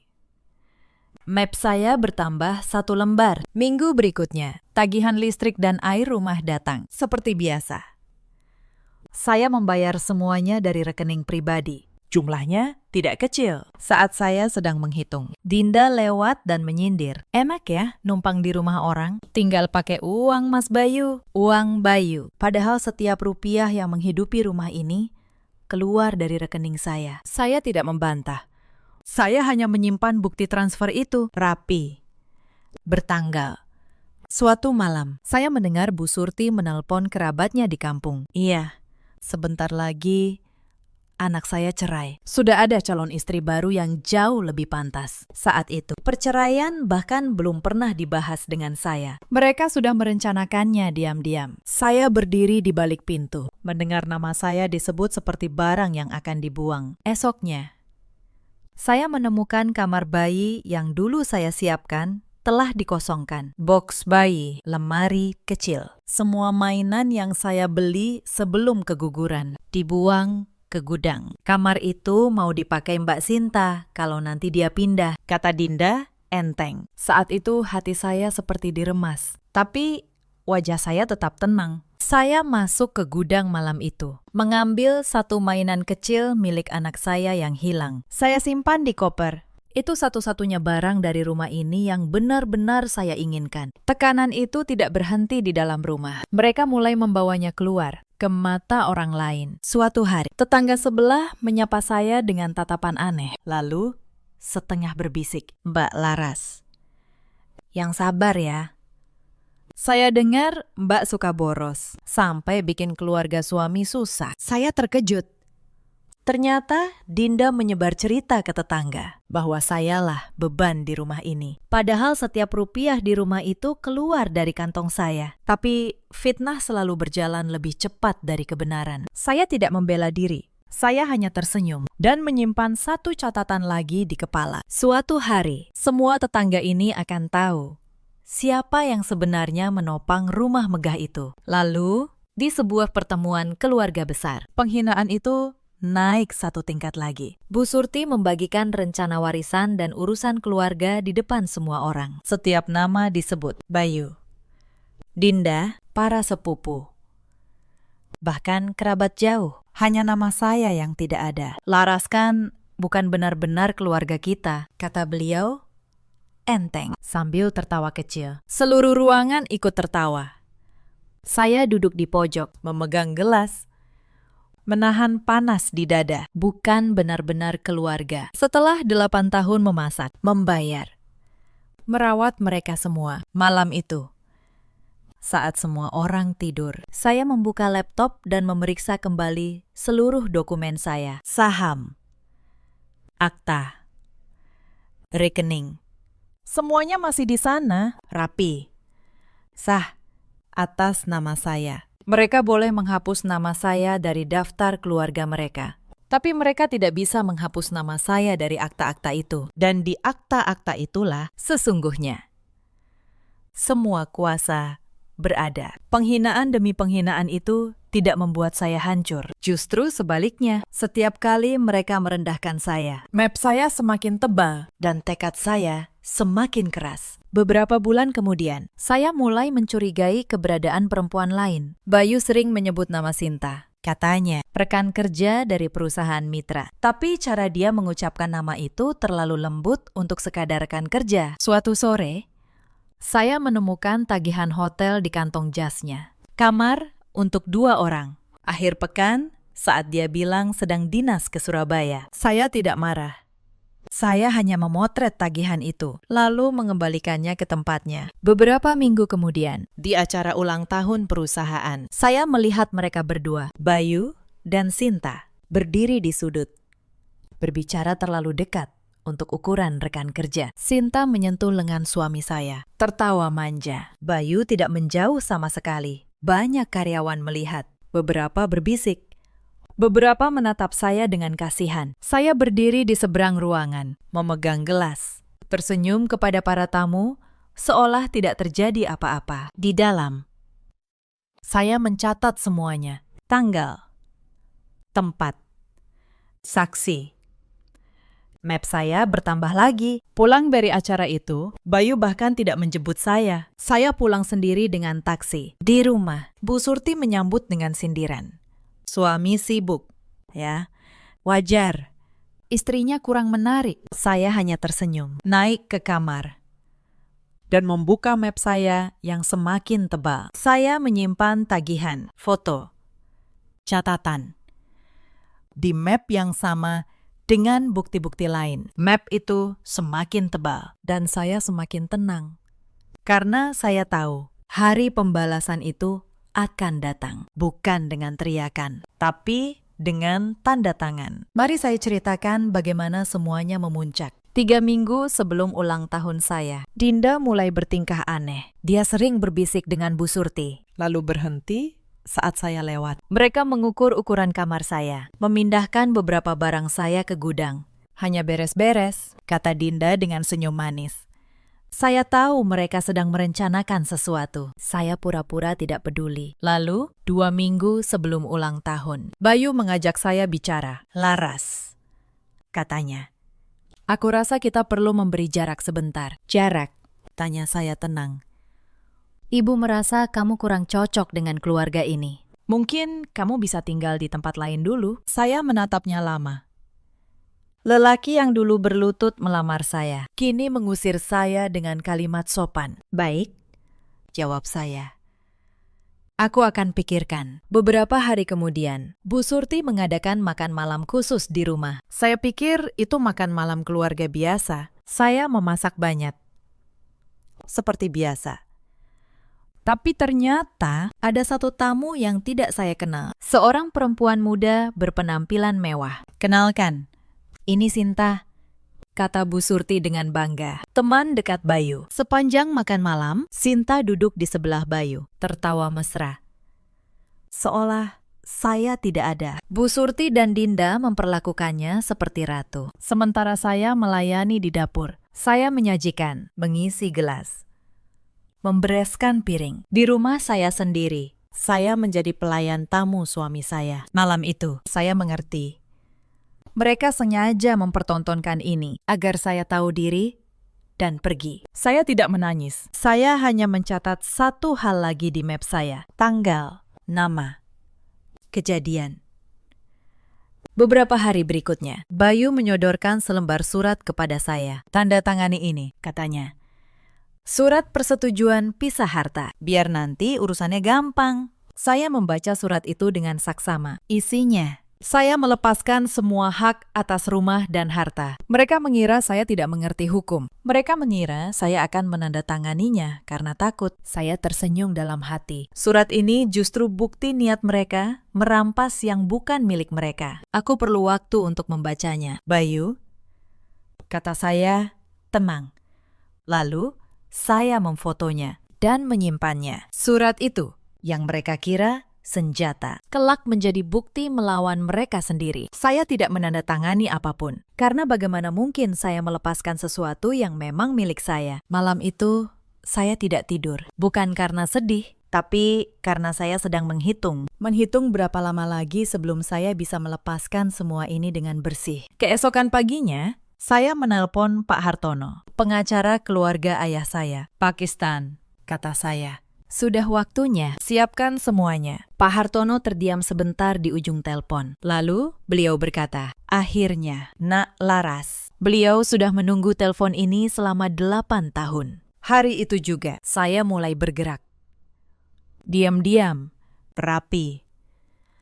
Tanpa satupun dari mereka curiga. Pertama, saya pergi ke kantor. Saya menghadap Pak Manajer Umum. "Saya akan mengundurkan diri dalam 1 bulan," kata saya. Beliau terkejut. "Bu Laras, Anda pengendali keuangan terbaik kami. Kenapa? Saya akan mengerjakan hal yang jauh lebih besar," jawab saya. "Di tempat yang lebih besar." Beliau tidak tahu. Tempat yang lebih besar itu adalah ruang kendali atas perusahaan ini sendiri. Selama 1 bulan terakhir, saya bekerja seperti biasa, bahkan lebih rajin. Tidak ada yang curiga. Bagi mereka, saya hanya akuntan yang akan pindah ke perusahaan lain. Saya menyerahkan tugas dengan sempurna. Tidak ada satu berkas pun yang berantakan. Setiap laporan, saya tutup rapi. Setiap angka, saya pastikan benar sebelum saya melepasnya. Karena ayah selalu berkata, kemenangan yang bersih dimulai dari meja yang rapi. Kedua, saya menemui notaris untuk memastikan akta rumah menteng. Akta itu murni atas nama saya. Bayu hanya penghuni, bukan pemilik. Notaris itu, yang dulu juga mengurus dokumen ayah saya, menatap saya dengan iba sekaligus bangga. "Bu Laras, semua dokumen Anda lengkap dan sah. Tidak ada celah sedikit pun," katanya. "Almarhum ayah Anda sangat teliti. Beliau menyiapkan semua ini seakan sudah tahu hari ini akan datang." Saya tersenyum getir. Ayah memang selalu tahu. Beliau mengenal manusia lebih dalam dari siapapun. Begitu pula tanah dan 2 ruko yang selama ini Bayu pamerkan sebagai asetnya. Semuanya di atas hitam dan putih milik saya. Ketiga, dan ini yang paling penting, saya mengurus saham. Saya memegang 58% saham Cahaya Sentosa. Cukup untuk menentukan siapa yang duduk dan siapa yang turun dari kursi direktur. Pak Hartono menyiapkan dokumen rapat pemegang saham luar biasa. Saya menjadwalkannya persis 3 hari setelah ulang tahun saya. Saya tidak terburu-buru. Saya melangkah satu persatu, seperti yang diajarkan ayah. Keadilan datang perlahan, tapi pasti. Seminggu berlalu. Setiap hari saya pergi ke kantor untuk serah terima. Dan setiap malam saya menyiapkan masa depan saya yang baru. Diam-diam. Di ruang kerja kecil di rumah. Tekanan terhadap saya justru semakin keras. Seakan mereka tidak sabar saya pergi. Suatu pagi, kartu kredit tambahan yang dulu saya berikan kepada Bayu tiba-tiba dipakai besar-besaran. Tagihan datang. Puluhan juta untuk perhiasan dan tas mewah. Bukan untuk saya, tentu saja. Saya menelepon bank, lalu memblokir kartu itu dengan tenang. Itu kartu atas nama saya. Sore harinya, Bayu pulang dengan marah. Kenapa kartunya diblokir? Aku malu di toko tadi. Itu kartu saya. Bayu, jawab saya datar. Saya berhak memblokirnya kapan saja. Dia membanting pintu. Dia tidak tahu. Itu baru permulaan dari hilangnya semua yang dia kira miliknya. Keesokan harinya, kotak perhiasan ibu saya yang saya simpan di lemari raib. Saya tahu siapa pelakunya. Diam-diam, Dinda telah memindahkannya ke kamarnya. Saya tidak menuduh. Saya hanya memasang kamera kecil di sudut ruang keluarga malam itu. Esoknya, rekaman itu menunjukkan dengan jelas Dinda mengambil perhiasan dari lemari saya. Rekaman itu masuk ke map. Satu bukti lagi, terdokumentasi dengan rapi. Lalu, sesuatu yang lebih licik terjadi. Bu Surti menelpon kantor lama saya. Beliau menyebarkan kabar bahwa saya pencuri uang keluarga agar nama saya jatuh. Untungnya, Pak Manajer mengenal saya 8 tahun. Beliau justru menelpon saya. Bu Laras, ada yang menelpon menjelekkan Anda. Saya tidak percaya. Tapi Anda perlu tahu, saya berterima kasih. Lalu saya meminta beliau merekam jika telepon itu datang lagi. Dan benar, ada rekamannya. Fitnah itu pun berubah menjadi bukti pencemaran nama baik. Tersimpan rapi di map saya. Puncaknya, 2 hari sebelum saya benar-benar pergi, Bayu mencoba sesuatu yang nekat. Dia menggeledah ruang kerja saya, mencari dokumen-dokumen penting, akta, sertifikat, surat. Tapi semua dokumen asli sudah lama saya titipkan di brankas Pak Hartono. Yang dia temukan hanya salinan kosong dan map-map tua tanpa isi. Dia mengira saya tidak menyimpan apa-apa. Dia mengira saya lemah dan tidak siap. Malam itu, saya berdiri di ambang pintu kamar. Melihatnya mengaduk-aduk laci saya. Dia tidak tahu setiap gerakannya sedang merekam dirinya sendiri ke dalam kekalahannya. Keesokan harinya, mereka semakin tidak sabar. Bu Surti dan Dinda mulai mengemasi barang-barang saya. Pakaian saya mereka masukkan ke kardus, ditumpuk di depan pintu, seperti barang yang akan dibuang. Biar gampang nanti kalau kamu pergi, kata Dinda sambil tersenyum tipis. Bu Surti menambahkan, jangan lama-lama. Kamar ini mau dicat ulang untuk Sinta. Mereka sudah memesan tukang cat. Mereka sudah mengukur tirai baru. Semuanya. Seolah saya sudah tiada. Saya menatap kardus-kardus itu, lalu mengangguk pelan. Baik, saya akan pergi sebentar lagi. Sebentar lagi. Hanya mereka yang tidak mengerti arti sebenarnya dari kata itu. Karena saat saya pergi nanti, saya tidak akan pergi sebagai orang yang terusir. Saya akan pergi sebagai pemilik yang sedang meninggalkan rumahnya untuk sementara waktu. Di rumah. Suasana semakin aneh. Dinda semakin sering tersenyum sinis. Bu Surti mulai memilah barang-barang saya, seolah saya sudah tidak ada. Suatu malam, saya mendengar mereka bertiga bicara di ruang tengah. Setelah dia pergi, Sinta bisa langsung pindah ke sini, kata Bu Surti. Iya. Bu, Mbak Sinta dari keluarga kaya. Cocok untuk Mas Bayu, sahut Dinda. Bayu hanya tertawa kecil. Yang penting, urusan dengan Laras beres dulu. Saya berdiri di balik pintu, mendengar semuanya. Dada saya panas, tapi wajah saya dingin. Mereka mengira saya pergi membawa tangan kosong. Mereka tidak tahu apa yang sudah saya siapkan. Malam itu saya kembali ke kamar dan membuka map tebal saya. Bukti perselingkuhan, bukti aliran dana, akta, sertifikat saham, semuanya tersusun rapi, menunggu hari yang tepat. Lalu, tibalah hari ulang tahun saya. Saya sengaja pulang larut. Saya ingin melihat sejauh mana mereka berani. Ternyata, mereka berani sampai ke titik yang bahkan saya tidak duga. Mereka membawa perempuan itu, Sinta, ke dalam rumah saya di hari ulang tahun saya, dan mereka memintaku keluar. Seolah saya hanya tamu yang sudah kelewat lama menumpang. Kotak kue kecil di tangan saya terasa konyol sekarang. Saya meletakkannya pelan di meja. Apa maksud ibu? Tanya saya. Suara saya sengaja saya buat bergetar. Bu Surti mendongak angkuh. Maksud ibu jelas, kamu sudah tidak dibutuhkan di sini. Bayu butuh istri yang bisa memberi keturunan, yang bisa mengangkat derajat keluarga. Bukan kamu. Kata-kata itu menusuk, mengingatkan saya pada anak yang hilang. Tapi saya tetap tegak. Sinta menyilangkan kakinya, lalu berkata dengan nada meremehkan, "Mbak, lebih baik pergi baik-baik. Jangan bikin malu di depan calon keluarga baru." Saya menatapnya. Perempuan ini bahkan tidak tahu rumah yang dia duduki ini bukan milik Bayu. Saya menatap Bayu. "Kamu setuju dengan ini?" Akhirnya, dia mengangkat wajah. Matanya dingin. "Laras, sudahlah. Pergi saja. 8 tahun, 7 miliar. Satu anak yang hilang. Dan inilah balasannya." Sekilas, saya teringat hari pernikahan kami. Bayu yang dulu berlutut, berjanji melindungi saya seumur hidup. Lelaki itu sudah lama hilang. Yang berdiri di depan saya kini hanya orang asing yang serakah. Saya tersenyum, bukan senyum sakit. Senyum yang sudah lama saya simpan. "Baik," kata saya. "Aku akan pergi malam ini juga." Bu Surti tertawa. "Nah, begitu. Akhirnya kamu tahu diri." Saya mengambil satu koper kecil yang memang sudah saya siapkan dari kemarin. Hanya pakaian dan map tebal saya. Tidak ada yang lain yang perlu saya bawa. Di depan pintu, saya berhenti sebentar. Saya menoleh. "Oh ya," kata saya pelan. "Tolong jaga rumah ini baik-baik. Untuk sementara." Tidak ada yang mengerti maksud kalimat itu. Mereka pikir itu kalimat orang kalah. Mereka tidak tahu. Itu kalimat seorang pemilik yang sedang pergi sebentar. Saya menutup pintu.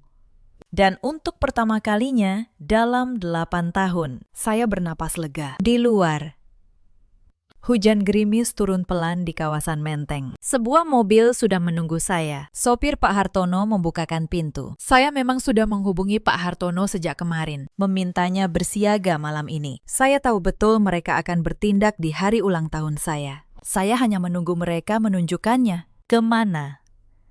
"Bu," tanyanya. "Ke rumah ibu saya dulu," jawab saya. "Lalu ke kantor pengacara." Saya bersandar di kursi, menatap rumah itu menjauh lewat kaca jendela. Lampu rumah itu masih menyala hangat. Mereka sedang merayakan kemenangan yang tidak ada. Saya membayangkan mereka bertiga tertawa, mengira sudah berhasil menyingkirkan saya. Mereka tidak tahu. Yang baru saja keluar dari pintu itu adalah pemilik segalanya. Pemilik rumah yang mereka tempati. Pemilik perusahaan yang menggaji Bayu. Pemilik masa depan mereka. 3 hari. Hanya 3 hari lagi. Dan semuanya akan berbalik. Hujan semakin deras saat mobil menjauh dari Menteng menuju Bintaro. Untuk pertama kalinya dalam 8 tahun, air mata saya jatuh. Tapi bukan air mata kalah. Itu air mata seorang perempuan yang akhirnya berhenti berpura-pura dan mulai menjadi dirinya sendiri. Rumah ibu saya sederhana di kawasan Bintaro. Ibu sudah menunggu di gerbang dengan payung di tangan. "Cepat masuk, nanti kehujanan," katanya. "Iya, Bu," jawab saya. Untuk pertama kalinya malam itu, mata saya basah. Bukan karena kalah, tapi karena akhirnya saya pulang ke tempat yang benar-benar rumah. Ibu memeluk saya lama. Mereka akhirnya menunjukkan wajah aslinya, ya. Saya mengangguk di pelukannya. "Iya, Bu." Sekarang giliran saya menunjukkan wajah saya. Malam itu kami minum teh hangat di ruang tengah yang sederhana. Saya menceritakan semuanya. Ibu mendengarkan tanpa menyela. Saya bercerita tentang 7 miliar yang saya suntikan diam-diam 2 tahun lalu. Tentang penghinaan demi penghinaan. Tentang anak yang hilang dan dada yang dikatai mandul. Tentang Sinta yang menyilangkan kaki di sofa saya. Di hari ulang tahun saya, ibu menggenggam tangan saya erat. "Sakit sekali." "Ya, Nak, maafkan ibu. Baru tahu sekarang." "Tidak apa, Bu," kata saya. Justru karena diam, saya sekarang punya semua yang saya butuhkan. Di akhir cerita, beliau hanya berkata, "Ayahmu akan bangga. Kamu sabar. Dan kamu bersih. Malam itu, di kamar masa kecil saya yang sederhana, saya tidur paling nyenyak dalam 8 tahun. Tidak ada lagi suara cibiran. Tidak ada lagi langkah angkuh Bu Surti di lorong. Hanya suara jangkrik dan napas tenang ibu di kamar sebelah. Sebelum tidur, saya membuka map saya sekali lagi, memastikan semuanya lengkap. Akta rumah, sertifikat saham, bukti perselingkuhan, rekaman, surat pisah harta yang mereka paksakan. Semuanya tersusun seperti barisan tentara yang siap maju. Besok, perang yang sunyi itu dimulai. Keesokan harinya, saya dan Pak Hartono mulai bergerak cepat. Langkah pertama, gugatan cerai. Saya yang mengajukan, bukan menunggu diceraikan. Dengan bukti perselingkuhan yang lengkap, posisi saya kuat, sangat kuat. Pak Hartono membaca seluruh isi map saya, lalu menatap saya dengan kagum. Nak Laras, saya sudah 30 tahun jadi pengacara. Jarang ada kasus serapi ini. Ini bukan dendam buta, kata saya. Ini akuntansi. Setiap kesalahan ada catatannya. Beliau tersenyum. Ayahmu pasti tersenyum di sana. Kamu persis seperti beliau. Langkah kedua, surat pemberitahuan rapat pemegang saham luar biasa. Surat itu dikirim resmi ke kantor Cahaya Sentosa. Ditujukan kepada Dewan Direksi, termasuk kepada Direktur Bayu Pranata. Saya bisa membayangkan wajah Bayu saat membaca nama pemegang saham mayoritas di surat itu. Nama saya, Laras Wijaya, 58%. Langkah ketiga, saya menyiapkan tim audit independen. Selama ini, Dinda diam-diam memakai dana perusahaan untuk gaya hidupnya. Mobil, tas, liburan. Semuanya tercatat dan semuanya akan terbuka. Tim audit bekerja semalaman, menelusuri setiap transaksi mencurigakan selama 2 tahun terakhir. Mereka menemukan pola yang jelas. Dana dikeluarkan dengan persetujuan Bayu atas permintaan Dinda. Faktur fiktif, perjalanan dinas palsu, pembelian barang mewah yang dicatat sebagai biaya operasional. Semuanya rapi tersembunyi, tapi tidak cukup rapi untuk lolos dari mata seorang akuntan seperti saya. Saya menandai setiap lembar, menyusunnya berdasarkan tanggal, melampirkan tanda tangan yang relevan. Saat selesai, dokumen itu setebal sebuah buku yang menceritakan keserakahan mereka, halaman demi halaman. Mereka adalah orang-orang yang dipinggirkan Bayu karena terlalu jujur. Pak Wibowo, Pak Hendra, kata saya. Saatnya perusahaan ini kembali ke jalannya. Kedua orang tua itu hampir menangis. Kami menunggu hari ini sejak Pak Wijaya wafat. Mereka tahu siapa saya. Mereka tahu siapa yang berhak memimpin perusahaan ini. Dengan dukungan mereka, mosi pemberhentian Bayu hampir pasti akan lolos. Hari kedua, ponsel saya mulai berdering tanpa henti. Nomor Bayu, nomor Bu Surti, bahkan nomor Dinda. Saya tidak mengangkat satupun. Belum waktunya. Sebuah pesan masuk dari Bayu. Laras, ini ada salah paham. Kita bicara baik-baik, ya. Salah paham. Setelah membawa perempuan lain ke rumah saya, dia menyebutnya salah paham. Saya hanya membaca, lalu menutup ponsel. Bukti itu pun saya simpan. Lalu pesan dari Dinda masuk. Nadanya berubah 180 derajat. Mbak Laras, maafkan Dinda ya. Dinda sayang sama Mbak. Kita keluarga, kan? Keluarga. Kata yang sama yang mereka pakai untuk menyebut saya pembantu beberapa minggu lalu. Saya tidak membalas. Saya tahu, ketakutan sedang mengubah racun mereka menjadi madu palsu. Sore harinya, Bu Surti datang sendiri ke rumah ibu saya di Bintaro. Beliau menangis di depan pintu. Nak Laras, ibu mohon jangan hancurkan keluarga kami. Ibu saya hendak membuka pintu, tapi saya menahannya pelan. Bu Surti, kata saya dari balik pintu. 3 minggu lalu, ibu menyebut saya tidak tahu diri. Ibu mengusir saya dari rumah saya sendiri di hari ulang tahun saya. Sekarang ibu menangis di depan pintu rumah ibu saya. Pulanglah, Bu. Kita selesaikan semuanya besok, secara resmi. Beliau pergi dengan langkah berat. Saya menutup tirai. Lalu kembali menyiapkan dokumen. Sore harinya, Pak Hartono menelpon. Nak Laras, mereka sudah tahu soal saham. Bagus, jawab saya. Bagaimana reaksinya? Direktur Bayu datang ke kantor saya tadi. Wajahnya pucat. Dia memohon untuk bertemu Anda. Belum, kata saya. Saat rapat besok, baru saya temui mereka. Semuanya sekaligus. Malam itu, saya hampir tidak bisa tidur. Bukan karena cemas, tapi karena untuk pertama kalinya, saya merasa benar-benar bebas. Di kawasan Menteng sana, saya yakin mereka juga tidak tidur. Tapi alasan kami berbeda. Saya tenang. Mereka panik. Pagi hari ketiga, hari rapat pemegang saham, luar biasa. Saya mengenakan setelan jas berwarna abu-abu, rapi, tegas, tanpa perhiasan berlebih. Ibu memegang tangan saya di depan pintu. Hati-hati, tegakkan kepalamu. Pasti, Bu, jawab saya. Saya tiba di kantor Cahaya Sentosa, gedung yang dulu dibangun ayah saya dari nol. Untuk pertama kalinya dalam 8 tahun, saya masuk lewat pintu utama sebagai pemilik. Resepsionis membungkuk hormat. Selamat datang, Bu Laras. Ruang rapat sudah siap, di lorong.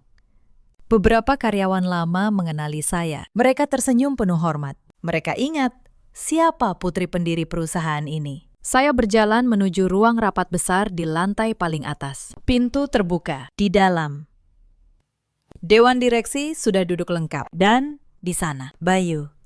Wajahnya pucat seperti kertas. Di kursi tamu, Bu Surti dan Dinda juga hadir. Entah dengan alasan apa. Mungkin Bayu membawa mereka, berharap bisa memohon belas kasihan. Saat saya masuk, seluruh ruangan terdiam. Saya berjalan tenang menuju kursi kepala meja, kursi pemegang saham utama. Pak Hartono mengikuti di belakang, membawa map dokumen yang tebal. Selamat pagi, kata saya.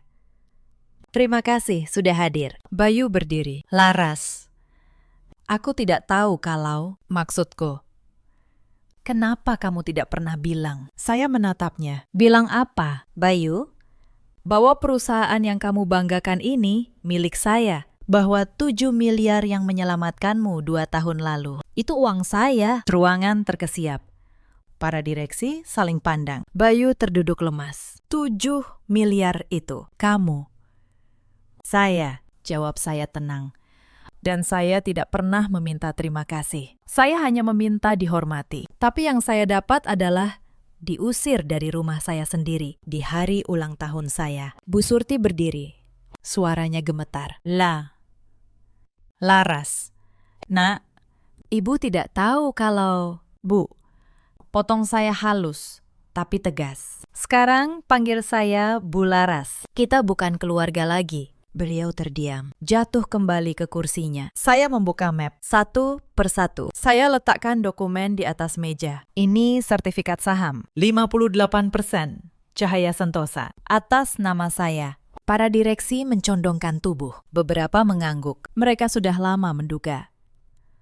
Ini akta rumah Menteng, atas nama saya, bukan atas nama Bayu Pranata. Bayu menatap akta itu seperti melihat hantu. Tidak mungkin. Rumah itu kita beli bersama. Tidak, Bayu, kata saya tenang. Saya yang membelinya. Kamu hanya menempatinya. Ini akta 2 ruko dan tanah yang selama ini disebut aset Direktur Bayu. Semua atas nama saya. Ruangan berbisik-bisik. Selama ini Bayu memamerkan aset itu di setiap pertemuan, seolah miliknya. Saya menatap Dinda. Dan ini hasil audit awal. Penggunaan dana perusahaan untuk kepentingan pribadi, mobil, tas, liburan. Senilai 800 juta rupiah. Dinda pucat pasi. Itu Mas Bayu yang mengizinkan. Hitam di atas putih. Dinda, tanda tangan permintaanmu ada di sini, kata saya. Bukan nama Bayu. Saya meletakkan lembar demi lembar formulir pencairan dana. Tanda tangan Dinda jelas di setiap lembar. Dinda terdiam. Tangannya gemetar. Tidak ada lagi senyum manis yang biasa dia pakai. Dan ini, lanjut saya. Rekaman, saat kamu mengambil perhiasan ibu saya dari lemari. Saya memutar rekaman dari ponsel. Suara langkah Dinda. Tangannya membuka lemari. Terlihat jelas. Dinda menutup wajahnya. Bu Surti menatapnya tidak percaya. Dinda, kamu mencuri. Lalu saya membuka dokumen tentang Bu Surti. Bu, rekaman ini. Saat ibu menelepon kantor lama saya, menyebut saya pencuri. Itu pencemaran nama baik. Saya bisa menuntut ibu, tapi saya memilih tidak. Cukup ibu tahu, saya menyimpannya. Bu Surti terduduk. Seluruh keangkuhannya runtuh dalam sekejap. Lalu, saya membuka dokumen terakhir, surat gugatan cerai dan bukti perselingkuhan. Bayu, saya sudah mengajukan gugatan cerai dengan bukti lengkap. Tagihan hotel, pesan-pesanmu dengan Sinta, foto-foto, semua ada. Saya meletakkan satu foto di meja, Bayu dan Sinta, di lobi hotel. Akhir pekan, saat dia bilang dinas ke Surabaya, pengadilan akan memutuskan dengan adil. Dan kamu tahu hasilnya akan seperti apa. Bayu menutup wajahnya dengan kedua tangan. Laras, aku salah. Aku benar-benar salah. Aku tidak tahu kamu punya semua ini. Kalau kamu tahu, kamu akan tetap mencintaiku. Potong saya. Itu justru masalahnya, Bayu. Ayah saya pernah berpesan, lihat dulu siapa yang mencintaimu karena dirimu, bukan karena hartamu. Selama 8 tahun, saya menyembunyikan semuanya, hanya untuk tahu jawabannya. Dan sekarang, saya tahu, ruangan benar-benar hening. Bahkan, para direksi tidak berani bersuara. Saya tidak menjawab lagi. Saya menoleh ke Dewan Direksi. Bapak dan Ibu sekalian, sebagai pemegang saham mayoritas, saya mengajukan satu mosi. Pemberhentian Saudara Bayu Pranata dari jabatan direktur, efektif hari ini. Ruangan hening. Lalu, satu persatu, para direksi mengangkat tangan setuju. Mereka tahu siapa yang sebenarnya menyelamatkan perusahaan ini 2 tahun lalu. Mosi disetujui, kata Ketua Dewan. Bayu, yang tadi adalah seorang direktur, kini hanya seorang lelaki yang kehilangan segalanya. Dia tidak melawan. Dia tahu tidak ada satupun kartu di tangannya. Semua kartu ada di tangan saya. Bu Surti menangis. Nak Laras, tolong. Kami minta maaf. Kami hilaf. Beliau berlutut. Sesuatu yang tidak pernah saya bayangkan. Dari perempuan yang dulu begitu angkuh, saya menghampiri beliau, lalu membantunya berdiri pelan. Saya bukan seperti mereka, Bu, kata saya. Berdirilah. Saya tidak ingin ibu berlutut.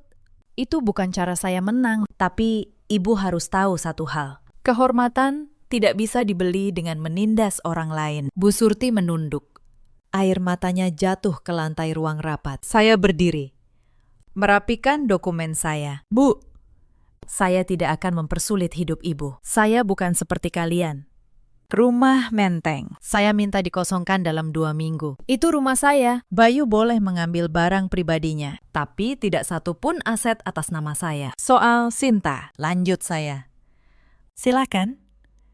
Tidak ada yang menghalangi. Sekarang dia bisa menikahi seorang mantan direktur tanpa rumah dan tanpa jabatan. Wajah Bayu terlihat hancur sepenuhnya saat menyadari arti kalimat itu. Dia menoleh mencari Sinta. Tapi kursi tempat Sinta tadi duduk sudah kosong. Perempuan itu diam-diam pergi begitu mendengar kata pemberhentian. Begitu cepat.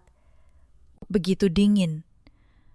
Ternyata yang dia incar bukan Bayu, tapi rumah dan jabatan yang kini tidak ada lagi. Saya melangkah keluar dari ruang rapat. Kepala saya tegak di lorong. Karyawan lama membungkuk hormat. Saya membalas dengan anggukan kecil. Untuk pertama kalinya, saya melangkah di perusahaan ayah saya tanpa perlu menyembunyikan siapa diri saya. 2 minggu kemudian, rumah Menteng kembali sepi. Kembali menjadi milik saya. Tapi saya tidak menempatinya. Terlalu banyak luka di sana. Saya menjualnya, lalu membangun rumah baru yang lebih kecil, lebih hangat. Dekat rumah ibu di Bintaro. Proses perceraian berjalan cepat. Pengadilan memutuskan sepenuhnya berpihak pada saya. Bayu tidak mendapat apa-apa. Karena memang tidak pernah ada apa-apa yang menjadi miliknya. Di sidang terakhir, Bayu mencoba bicara dengan saya di lorong pengadilan. Laras, beri aku satu kesempatan lagi. Aku akan berubah, katanya. Saya menatapnya tenang. Kesempatan, Bayu. Saya sudah memberimu 8 tahun. 8 tahun adalah kesempatan yang sangat panjang. Kamu memilih membuangnya. Saya berbalik. Dan untuk terakhir kalinya, saya meninggalkannya tanpa menoleh. Saya dengar beberapa bulan kemudian, Bayu tinggal di rumah kontrakan kecil bersama ibunya. Dia melamar pekerjaan di beberapa perusahaan, tapi namanya sudah jatuh di kalangan bisnis. Mantan direktur yang diberhentikan oleh pemegang saham dengan kasus perselingkuhan terbuka. Tidak ada yang berani memakainya. Kesombongan yang dulu dia banggakan kini menjadi bebannya. Dinda harus menjual mobil dan tasnya untuk mengganti dana perusahaan yang dia pakai. Hasil audit penuh menunjukkan jumlahnya lebih besar dari dugaan awal. Hampir 1 miliar. Dia kini bekerja sebagai pegawai biasa, hidup pas-pasan. Jauh dari gaya mewah yang dulu dia pamerkan. Bu Surti, yang dulu menyebut saya pembantu, kini mengurus rumah kontrakan kecil itu sendirian. Tidak ada lagi rumah megah di Menteng. Tidak ada lagi pembantu. Tidak ada lagi arisan mewah. Sinta, perempuan yang dulu menyilangkan kaki dengan angkuh, menghilang.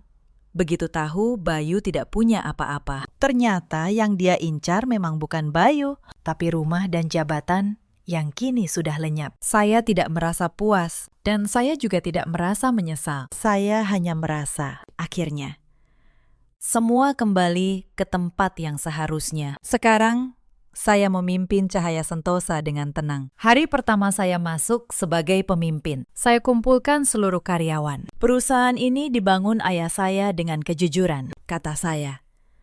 Mari kita jaga itu bersama. Para karyawan tua yang dulu mengenal ayah, banyak yang menitikkan air mata. Seorang satpam tua menghampiri saya. Bu Laras, saya kenal Anda sejak kecil, saat masih main di pabrik Bapak. Saya selalu yakin, suatu hari Anda yang akan memimpin di sini, katanya dengan suara bergetar. Saya menggenggam tangannya. Terima kasih, Pakistan. Sekarang kita perbaiki semuanya, bersama-sama. Gaji yang dulu sering tertunda di era Bayu, kini saya bayarkan tepat waktu. Perusahaan ayah saya tumbuh kembali, lebih sehat dari sebelumnya. Setiap pagi, saya berangkat kerja dengan kepala tegak, sebagai diri saya sendiri. Sore hari, saya pulang ke rumah kecil yang hangat. Tempat ibu menunggu dengan teh dan ikan goreng. Bukan rendang mewah seperti di Menteng dulu, tapi jauh lebih nikmat. Di meja kerja saya, ada satu mainan kecil. Mainan anak saya yang tidak sempat lahir. Setiap kali saya lelah, saya menatapnya.